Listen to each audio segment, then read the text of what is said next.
Hi అండి, welcome back to my channel. అందరూ ఎలా ఉన్నారు? బాగున్నారా? ఈరోజు రెసిపీ వచ్చేసి బెండకాయ ఫ్రై ఎలా చేసుకోవాలో చూసేద్దాం. చాలా సింపుల్గా అలాగే టేస్టీగా ఎలా చేసుకుందామో చూసేయండి. ముందుగా అయితే బెండకాయలు అయితే నీట్గా క్లీన్ చేసుకున్న తర్వాత కట్ చేసుకోవాలన్నమాట. చాలా సింపుల్గా అలాగే టేస్టీగా కూడా ఉంటుంది. అందరూ చేసే ప్రాసెస్ కాకుండా కొంచెం డిఫరెంట్గా అయితే చేస్తున్నాను, చూసేయండి. ఇప్పుడు దాంట్లోకి ఆనియన్స్, పచ్చిమిర్చి కూడా కడిగి పెట్టేసుకున్నాం. ఇప్పుడు ప్యాన్ పెట్టుకొని దాంట్లో ఆయిల్ అనేది వేసేసుకోవాలి. మనకి కర్రీకి సరిపడా ఆయిల్ అయితే వేసుకోవాలండి. చాలా సింపుల్గా అలాగే టేస్టీగా కూడా ఉంటుంది. ఇప్పుడైతే ఆయిల్ హీట్ అవుతుంది కదా, ఇప్పుడు దీంట్లో మనం వేరుశనగ గుళ్ళు అయితే వేసుకుని ఫ్రై చేసుకోవాలండి. బెండకాయ కూరలో ఇలా ఫ్రై చేసి వేసుకుంటే చాలా అంటే చాలా బాగుంటాయి. వేరుశనగ గుళ్ళు బాగా ఫ్రై అయ్యేలాగా అయితే ఫ్రై చేసుకుంటున్నాను. చాలా సింపుల్గా అలాగే టేస్టీగా ఎలా ఉండిద్దో మీరే చూసేయండి. చాలా బాగుంటుంది కర్రీ అనేది.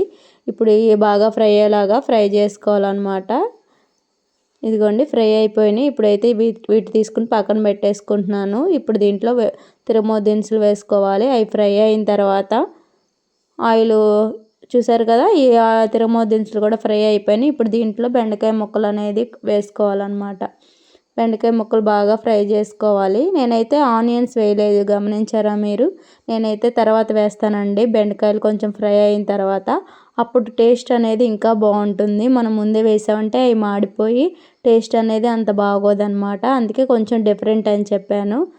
ఇదిగోండి ఇప్పుడు బాగా ఫ్రై అవుతున్నాయి కదా, అంతలోకి మనం ఫ్రై అయ్యేలాగా పచ్చిమిర్చి అలాగే ఆనియన్స్ని అయితే కట్ చేసేసుకుందాము.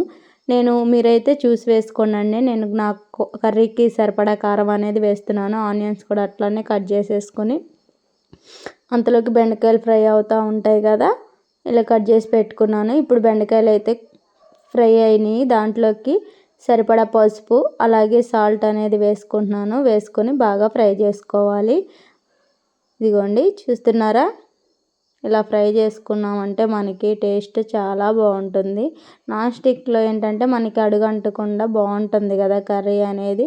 ఇదిగోండి ఫ్రై అయిపోయింది కదా, ఇట్లా ఫ్రై చేసేసుకోవాలన్నమాట మొత్తం.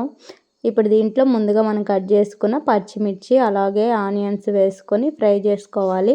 మీకు డౌట్ అయితే ఏం అవసరం లేదండి. ఆనియన్స్ ఇప్పుడు వేస్తే ఫ్రై అవుతాయా లేదా అనేది చక్కగా ఫ్రై అయిపోతాయి. టేస్ట్ కూడా చాలా బాగుంటుంది. ఇదిగోండి చూసారా, ఆనియన్స్ కూడా చక్కగా మగ్గిపోయినాయి కదా. ఇప్పుడు మనం దీంట్లో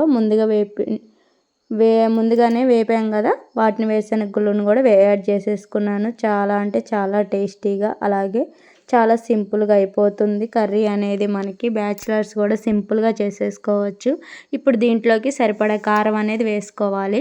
నేను పచ్చిమిర్చి వేసుకున్నా కాబట్టి తక్కువ చూసి కారం అనేది వేసాను అనమాట. కరెక్ట్గా సరిపోయిద్దండి, మీరు కూడా చూసుకుని వేసుకోండి.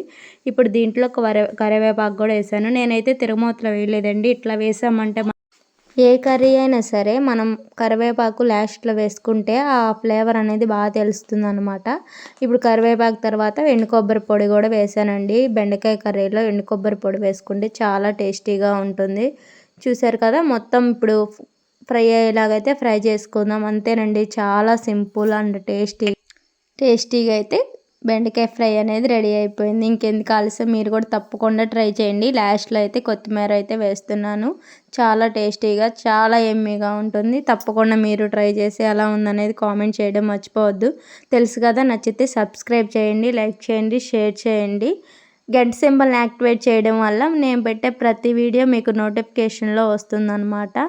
ఇంకా మనకి గుమగుమలాడే బెండకాయ ఫ్రై అయితే రెడీ అయిపోయింది. తప్పకుండా ట్రై చేసి ఎలా ఉందనేది కూడా కామెంట్ చేయండి. Thank you so much support.